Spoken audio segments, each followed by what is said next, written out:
Hey guys, welcome to Science for Everyone.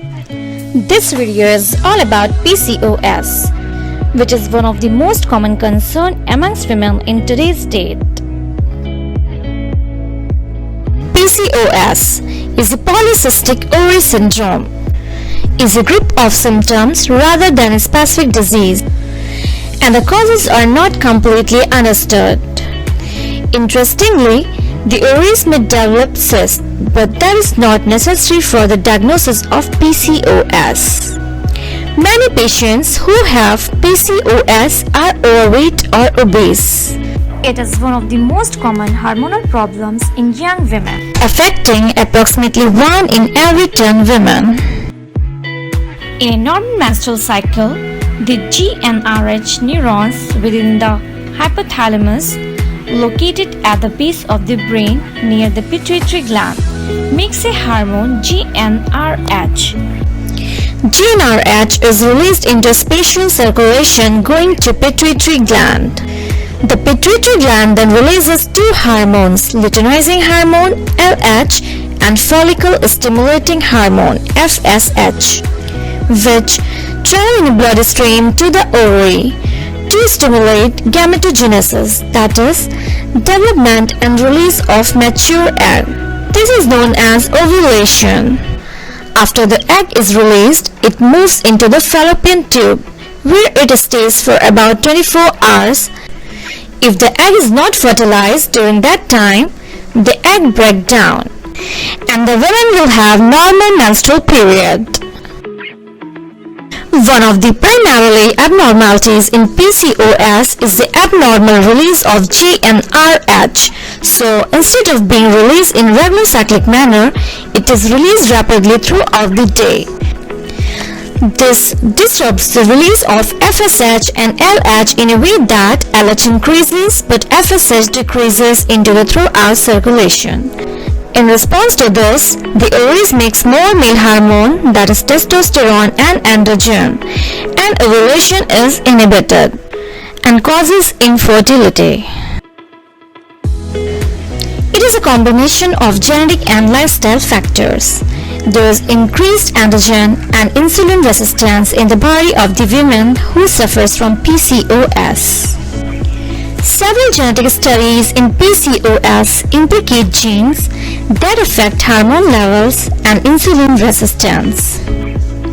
Most women with PCOS can expect to gain excess weight, which contribute to insulin resistance, while obesity exacerbates insulin resistance. Even lean women with PCOS have insulin resistance. Researchers have shown that women with PCOS, regardless of their weight, whether overweight or lean, will experience insulin resistance as compared to the women of the same age and weight who do not have PCOS. Women with PCOS are at risk for diabetes because of insulin resistance. Insulin resistance means your body is less able to send enough glucose to the cells needing fuel throughout the body. When this happens, the pancreas produces more insulin to help keep glucose levels even. The extra insulin may have several negative effects, including shutting down your ovaries and leading to higher than normal levels of male hormones called androgen, including testosterone. And for women with PCOS, high levels of androgens are likely to interfere with or even halt normal ovulation by altering levels of LH and GnRH, both of which are involved in the development and release of egg at the midpoint of a woman's menstrual cycle.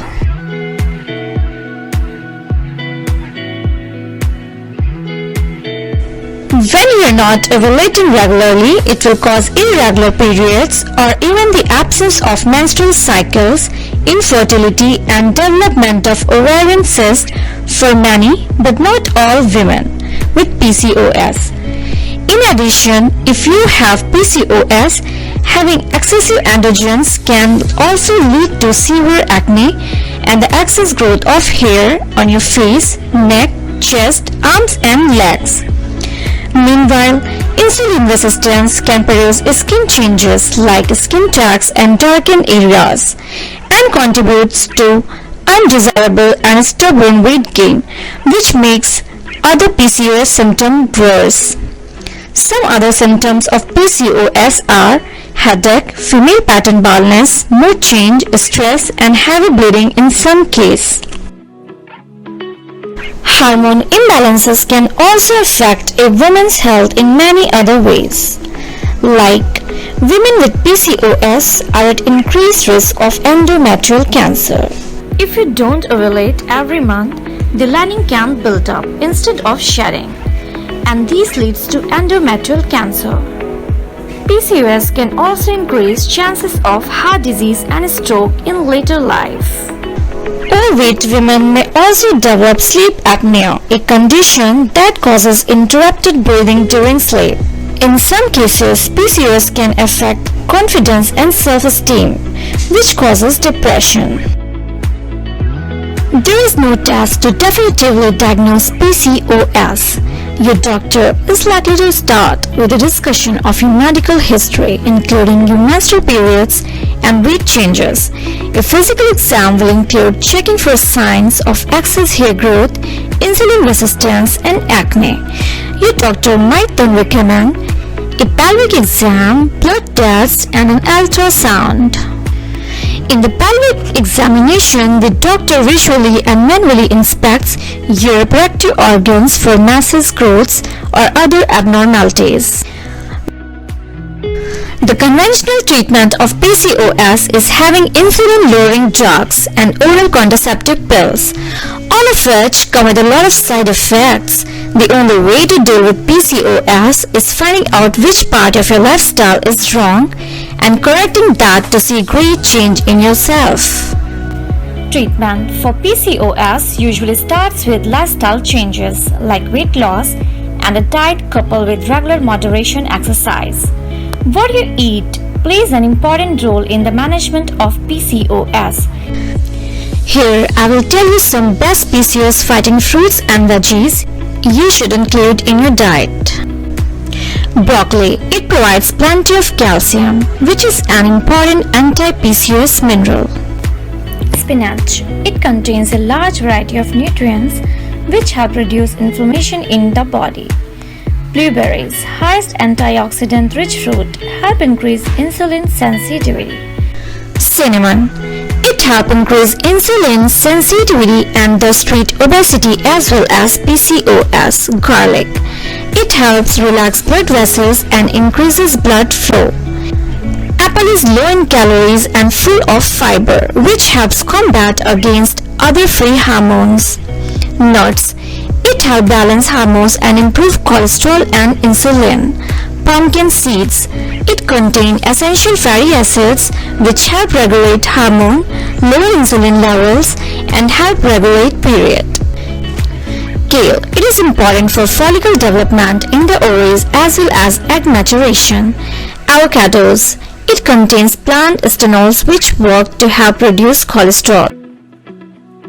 Women with PCOS should avoid insulin spiking and inflammatory foods as these will contribute to both imbalance in blood sugar levels, insulin, and disrupt gut health. So here I am telling you some foods that you should limit or avoid. These are sugary foods, gluten, dairy, soy products, vegetable oil, processed meat, coffee or caffeine, high sodium foods, alcohol, and industrial trans fats. If you want to improve your insulin sensitivity and get your hormones back on track, exercise is one of the key ingredients to work on. Moderate exercise like brisk walking, jogging, cycling, or swimming are great activities that can help with PCOS. Thanks for watching this video. Please like, share and subscribe my channel Science for Everyone. And don't forget to hit the bell icon to get notification. We'll get back to you soon with another interesting facts. Stay safe and take care of yourself.